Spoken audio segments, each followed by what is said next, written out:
ฮลโหลสบายดีซีอาสโตกนภวรรณปุ้ยนุยเนาะพอดีมื้อนี้โบได้ไปเฮียนโบได้ไปเวียกแล้วก็อากาศดีก็เลยคิดอยากมาถ่ายคลิปแชร์ประสบการณ์หลังจากที่ท้ายปีของปี2024เนาะที่ว่าหน่วยเคยออกมาเฮ็ดคลิปเกี่ยวกับประสบการณ์ที่ว่าได้ทุนมาเฮียนอยู่ฮังการีตอนนั้นหันแม่นหน่วยหากะได้มาฮังการีแต่3เดือนเนาะแต่ว่าปัจจุบันเดือนเมษาวันที่4เมษายนนี่แม่นกำลังจะเข้าเดือนที่7ที่ว่าหนุ่ยได้มาเฮียนอยู่บูดาเปสต์เมืองหลวงของประเทศฮังการีเนาะมื้อนี้หนุ่ยอยากมาแชร์สิ่งที่หนุ่ยมักและก็บ่มักอยู่บูดาเปสต์ฮังการีนี่เนาะแต่ว่าก่อนอื่นขอเกริ่นก่อนว่าอันนี้แม่นอิงตามประสบการณ์ส่วนตัวและก็ความคิดส่วนตัวของหนุ่ยเองเนาะโดยมาเริ่มกันเลยโดยสิ่งที่มากที่สุดในบูดาเปสต์หรือว่าฮังการีก็คือ transportation เนาะการคมนาคมสัญจรก็คือมันมีบัสมีเมโทรมีแทรมเนาะสะดวกสบายแฮงแล้วคาปี้สำหรับนักศึกษานักเรียนคือเฮาหั่นนะถือแฮงเนาะระบบของ transportation อยู่นี่หั่นนะก็จะมาตรงเวลาเกือบทุกเทื่อคือสมมุติว่าบางเทื่ออาจจะมีดีเลย์น้อยนึงแต่ก็ 2-3 นาทีแต่ว่ามันจะมีแจ้งอยู่ป้ายที่มันเป็นอิเล็กทรอนิกส์ที่ว่าใกล้บัสสเตชันอีหยังนะมันจะแจ้งเลยว่าอีก2นาทีรถเมล์เบอร์9มาเด้ออีก5นาทีรถเมล์เบอร์34มาเด้อสินะโดยมันค่อนข้างตรงเวลาเนาะแล้วก็เดินทางสะดวกสบายแฮงโดยและก็อย่างที่2ที่ว่าหนุ่ยมักอยู่นี่ก็คือมันปลอดภัยเนาะเดินทางคนเดียวปลอดภัยถึงว่าจะแม่นตอนกลางค่ำกลางคืนคือแบบผู้หญิงคือหนุ่ยจังซี่นะเฮ็ดเวียกมาดึกๆ 10:00 น 11:00 นกลางคืนหนุ่ยก็เดินทางคนเดียวตลอดเนาะแต่ก็บ่ได้มีปัญหาหยังเขาเจ้าจะเปิดไฟแบบลี่ๆตามถนนหนทางโดยปลอดภัยสำหรับผู้หญิงโดยและก็อย่างที่3ที่มักก็คือหาเวียกได้ง่ายเนาะถ้าเป็นเวียกที่เป็นแบบห้านอาหารเป็นแบบว่าเวียกที่คนเข้าคนออกง่ายหั่นน่ะแม่นเฮาจะหาเวียกได้ง่ายลาอยู่นี่อันนี้มันแล้วแต่บางบอนเด้อบางบอนเขาเจ้าก็จะจำกัดเวลาในการเฮ็ดเวียกแต่ว่าบางบอนก็ขึ้นกับเฮาเลยว่าเฮาสามารถเฮ็ดเวียกได้อาทิตย์นึงจากชั่วโมงหรือว่าจากมื้อต่ออาทิตย์อันนี้หั่นค่อนข้าง flexible เนาะเฮาสามารถแจ้งกับ manager หรือว่าเจ้าของห้านได้เลยว่าโอเคค่อยอาทิตย์นี้ค่อยเฮ็ดเวียกได้แต่3มื้อเด้ออาทิตย์หน้าค่อยเฮ็ดเวียกได้แต่2มื้อเด้อเท่านั้นเท่านี้โมงสินะเพิ่นก็จะจัดการชิฟให้เนาะโดยแล้วส่วนเรื่องการเรียนแล้วก็การใช้ชีวิตแล้วก็การท่องเที่ยวเนาะหลายคนอาจจะคิดว่าหนุ่ยนะมาเที่ยวซื่อๆเนาะแต่ที่จริงหนุ่ยเรียนเด้อหนุ่ยเรียนแต่ว่าหนุ่ยก็จัดการ manage เอาเนาะแบบว่าเวลาเรียนก็ไปตาม schedule แล้วมีเวียกบ้าน assignment อีหยังก็พยายามเฮ็ดให้มันแล้วทันทีเนาะแล้วไว้เท่าใดแฮงดีบ่ต้องเก็บไว้หั่นนะโดยส่วนเวลาที่เหลือแม่นหนุ่ยเฮ็ดเวียกเป็นส่วนหลายเนาะแต่ถ้าสมมุติว่ามันมีฮอลิเดย์ที่ยาวอยู่นี่มันจะมีฮอลิเดย์แบบตลอดเนาะก็คือเดือนใกล้ๆนี่สิมานี่ก็คือมี Easter holidays เนาะหรือว่า Spring break โรงเรียนหนุ่ยหันจะได้พักแบบเป็นทิศเลยเนาะฉะนั้นหนุ่ยก็ส่วนหลายก็อาศัยช่วงแบบนี้แหละที่ว่าพักยาวบัดเดียวแล้วไปเที่ยวยาวสินะโดยแล้วก็สิ่งที่มักอีกอย่างนึงก็คือถึงว่าเฮาจะเป็นคนเอเชียเนาะที่ว่าอยู่ยุโรปแต่ว่าหนุ่ยเองหนุ่ยยังบ่เคยถูกบูลลี่เรื่องอีหยังหรือว่าแบบคนมาเว้าอีหยังให้บ่ดีเนาะโดยแล้วส่วนโอเคสิ่งที่บ่มักบัดนี้นะเมื่อกี้ก็เว้าไปเนาะว่าการเฮ็ดเวียกพาร์ทไทม์หั่นมันง่ายแม่นบ่อยู่นี่แต่หนุ่ยมาสังเกตแล้วเนาะว่ารายรับกับรายจ่ายหั่นน่ะมันบ่ค่อยสมดุลกันปานใด คือแบบว่าบางเวียกเด้อเขาอาจจะต้องได้เฮ็ดเวียกตั้งว่า3ชั่วโมงเพื่อที่จะซื้ออาหารกินให้ตัวเองอิ่มหั่นนะได้แต่คาบเดียวโดยอันนี้นุ้ยคิดว่ามันบ่ค่อยสมดุลปานใดเนาะแล้วก็แม่นค่าครองชีพมันบ่สมดุลปานใดฉะนั้นเราต้องได้จัดการดีๆเรื่องบัดเจ็ตอีหยังต่างๆเนาะแล้วก็สิ่งที่บ่มักอีกก็คือเวลาเฮาซื้อน้ำดื่มอยู่นี่เนาะที่เป็นน้ำกระตุกแบบลิตรครึ่งหรือว่าตัวครึ่งลิตรนะมันจะมีค่า deposit ของอัน bottle เนาะ50 foreign ต่อกระตุกนึงก็คือสมมุติว่าปกติน้ำดื่มขวดนี้นี่นะมันมีราคาแต่100 foreign แต่ว่าเฮาต้องจ่ายให้ร้านค้าแท้ๆน่ะมัน150 foreignแล้วเฮ็ดจังได๋เฮาจึงสิได้50 foreignคืนก็คือเฮาต้องได้เก็บกระตุกน้ำที่ว่าเฮากินแล้วหั่นนะเอาไปบอนที่ว่าเพิ่นรับรีไซเคิลเนาะซึ่งบอนรับรีไซเคิลหั่นก็คือส่วนหลายก็จะเป็นห้างซุปเปอร์มาร์เก็ตที่ว่าเฮาอาจจะซื้อน้ำอยู่หั่นแหละมาแต่ว่าสิ่งที่หน่วยบ่มักย้อนว่าเฮาต้องได้ทอนหลายๆบัดเดียวแล้วแบกกระตุกน้ำหั่นน่ะเพื่อไปเอาเงินคืนเอาเงินตัว deposit หั่นน่ะกลับมาคืนซึ่งถ้าไผบ่ซีเรียสก็ทิ่มไปเลยก็ได้เนาะแต่ว่าสำหรับหน่วยเสียดายเพราะว่าเฮาได้จ่ายไปแล้วโดยแล้วก็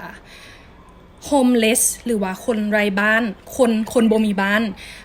ที่ว่าอยู่บูดาเปสต์นะหลายแฮงเนาะถามว่าอันตรายบ่ก็หนุ่ยคิดว่าก็บ่อันตรายแต่ก็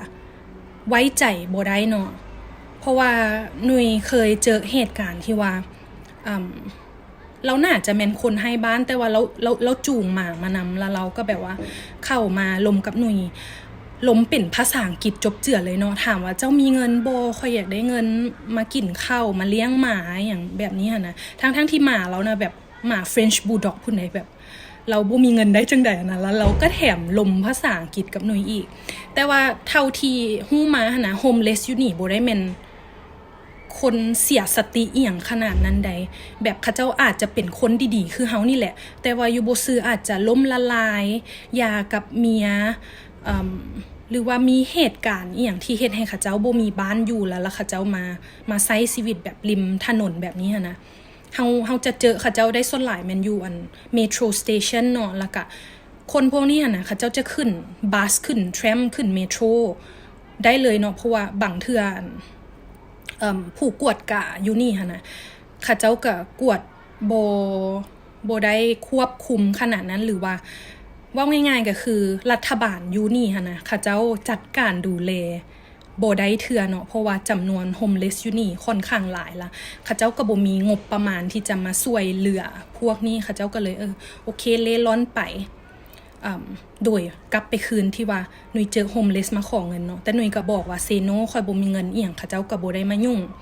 แต่มันมีอีกกรณีนึงที่เห็นรุ่นน้องเล่าให้ฟังเนาะรุ่นน้องผู้หญิงเพิ่นนั่งอยู่แทรมแล้วมีผู้ชายแบบว่าเราเฮ็ดอนาจารใส่หั่นนะแบบว่าเปิดของลับให้ตัวเองเปิดของลับของตัวเองให้น้องผู้นั้นเบิ่งนะน้องผู้นั้นก็ดีที่เรามีสติเนาะเราก็บ่ได้ตื่นตระหนกอีหยังหลายแต่เราฮู้ว่ามันเป็นจังซี่เราก็แค่ย่างหนีแต่ว่าโฮมเลสผู้นั้นก็บ่ได้มานำหรือมาตามอีหยังเนาะโอเคโดยก็ถือว่าปลอดภัยโชคดีไปแบบว่ามันก็มีข้อดีอย่างนึงก็คือเวลาที่เขาเจ้าสิเฮ็ดอีหยังกับเฮาอยู่นี่นะคล้ายๆว่าเขาเจ้าถามคอนเซนต์ของเฮาก่อนนะโอเคเจ้าให้ข่อยได้บ่เจ้าเฮ็ดแบบนี้ได้บ่อย่างซี่นะแบบมันมีเธอหนึ่งเหตุการณ์อันนึงก็คือการที่หนุ่ยก็ตกใจอยู่แต่ว่าก็คิดกลับมาก็เป็นตาหัวนะเนาะหนุ่ยก็ย่างอยู่ถนนของหนุ่ยดีๆเนาะแบบฟ้าแจ้งจังซี่เลยแบบช่วง 9:00 น 10:00 น เช้าเนาะแต่ว่าย่างไปแถวเขตที่มีเอเชียหลายแน่แล้วก็มีห้านนวดไทยอย่างหั่นแหละเนาะมีผู้ชายคนนึงเข้ามาลมนำแล้วแบบว่าถามว่าอยากให้หนุ่ยนะเข้าไปนวดให้แน่ค่อยมีเงินจ่ายอย่างแบบนี้นะแบบมานวดน้ำค่อยอยู่เทิงห้องได้บ่อย่างซี่นะหนุ่ยก็ว่าบ่อันค่อยบ่ได้เฮ็ดอีหยังแบบนั้นก็เซโนไปแล้วเขาเจ้าก็บ่ได้มายุ่งบ่ได้มาวนวายนะแค่เฮาฮู้จักเซโนเนาะแล้วก็มีสติหั่นแหละ โดยแล้วอีกอย่างหนึ่งที่บ่มักก็คือถ้าคนโชคดีที่มาอยู่นี่แล้วผิวดีฮะนะก็โชคดีไปเนาะแต่สำหรับหนุ่ยเป็นคนผิวแพ้ง่ายเนาะแล้วล่าสุดนี่นะแม่นบ่ฮู้ว่าเกิดขึ้นย้อนหยังแบบตุ่มขึ้นเต็มโตเลยแบบเป็นตุ่มจุดแดงๆขึ้นเต็มโตเลยเนาะแล้วหนุ่ยไปหาหมอเนาะการหาหมออยู่นี่หะนะก็ยุ่งยากอยู่ใดคันสิว่าเฮาต้องได้หนุ่ยมี insurance card เนาะที่แบบว่าอันทุนเพิ่น cover ให้เนาะอันนี้หันโชคดีแน่ที่แบบว่ามีหมู่ให้ปรึกษาหมู่ที่ว่าเพิ่นเคยผ่านมาว่าซั่นซะว่าโอเคอันหนุ่ยต้องเริ่มไปตัวนี้ก่อนแบบมันต้องได้มี appointment อีหยังหั่นนะแล้วหนุ่ยก็ลองไปเบิ่งเนาะตามที่คำแนะนำมาแล้วไปฮอดหั่นน่ะเนาะบ่มีไผเว้าภาษาอังกฤษได้เลยแม้กระทั่ง reception อยู่ห้องหมอนะเว้าบ่ได้เนาะแล้วหนุ่ยเอาตัวรอดจังได๋ใช้ Google Translate เนาะพยายามแบบพิมพ์แนวแบบว่าถึงเป็นภาษาอังกฤษก็ต้องได้พิมพ์ให้มันเข้าใจง่ายๆเนาะให้แบบว่าแปลออกมาแล้วเขาเจ้าฮู้โลดว่าเฮาต้องการอีหยังเนาะและแม่นทำอิฐหันเขาเจ้าเห็นว่าเฮาหั่นน่ะเว้าภาษาอังกฤษบ่ได้แล้วเขาเจ้าก็บ่ค่อยอยากสนใจปานใดหั่นนะ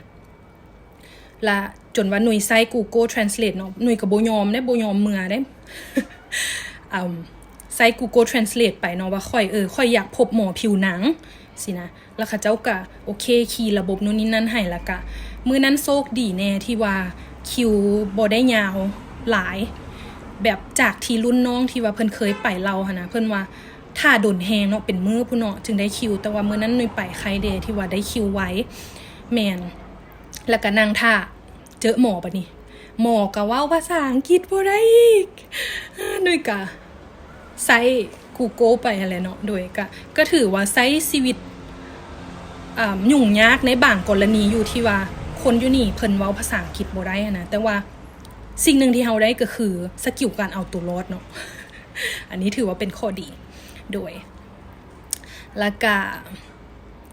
อีกสิ่งหนึ่งที่บ่มักก็คือและเชื่อว่าคนที่มาเรียนอยู่นี่หั่นนะก็ต้องเจอคือกันก็คือคิดฮอดบ้าน โฮมซิกเนาะแม่นอยู่ว่าเฮาได้ใช้ชีวิตอิสระได้ใช้ชีวิตที่เฮาต้องการแต่ว่าผ่านไปสักพักหนึ่งอยู่ใส่มันก็บ่คืออยู่บ้านเฮาเนาะแบบหนุ่ยรู้สึกว่าตั้งแต่หนุ่ยมาอยู่นี่หั่นนะหนุ่ยบ่มีเวลาให้ตัวเองหลายพอสมควรคือตอนที่ว่าอยู่บ้านเฮาเลยแบบอยู่นี่คันจัดการเวลาบ่ดีหั่นนะก็คือมื้อนั้นหั่นน่ะเสียไปเปล่าๆเลยคืออยู่บ้านเฮาโอเคเฮาฮู้ว่าเฮาสิเฮ็ดอีหยังไปใส่มาใส่ก็ง่ายมีรถมีบ้านอยู่หั่นแม่นบ่แต่ว่าอยู่นี่หั่นน่ะเฮาก็ต้องได้วางแผนล่วงหน้าก่อนเนาะว่ามื้อนี้เฮาสิเฮ็ดอีหยังจังใดคันบ่วางแผนคันบ่จัดการดีๆก็คือจะรู้สึกว่าเวลาเสียไปเปล่าๆเลยเนาะยิ่งเฉพาะคนที่ทั้งเรียนทั้งเฮ็ดเวียกและอยากใช้ชีวิตละอยากเที่ยวอีกหั่นนะรู้สึกว่าการจัดการเวลาอยู่นี่เป็นเรื่องสำคัญแล้วก็ความรู้สึกที่ว่าคิดฮอดบ้านเนาะมันต้องมีอยู่แล้วแหละแต่ว่ารู้สึกว่าตัวเองโชคดีเนาะที่แบบว่ามีหมู่มีรูมเมทที่ว่าน่ารักที่เป็นทั้งน้องทั้งหมู่ที่เฮาลมนำได้โดยหนุ่ยก็อยากเป็นกำลังใจให้คนที่บางเทื่อก็รู้สึกท้อหรือว่า burn out เฮายังมีคนที่ฮักเฮาอยู่ทางข้างเสมอเนาะถึงว่าเจ้าบอกว่าเจ้าบ่มีหมู่แต่อย่างน้อยเจ้ามีตัวเจ้าเองเนาะเจ้ามีตัวเจ้าเองเป็นอัน best friend เว้ามาแล้วกันน้ำตาสิคอโดยขึ้นฮอดพ่อขึ้นฮอดแม่ขึ้นฮอดแม่เฒ่าเด้อ แต่ว่า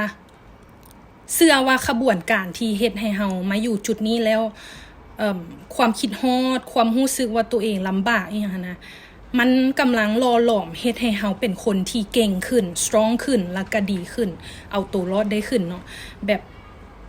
บ่มื้อใดมื้อนึงเฮาก็ต้องได้เจอสถานการณ์นี้อยู่ดีฉะนั้นเนาะเป็นกำลังใจให้โดย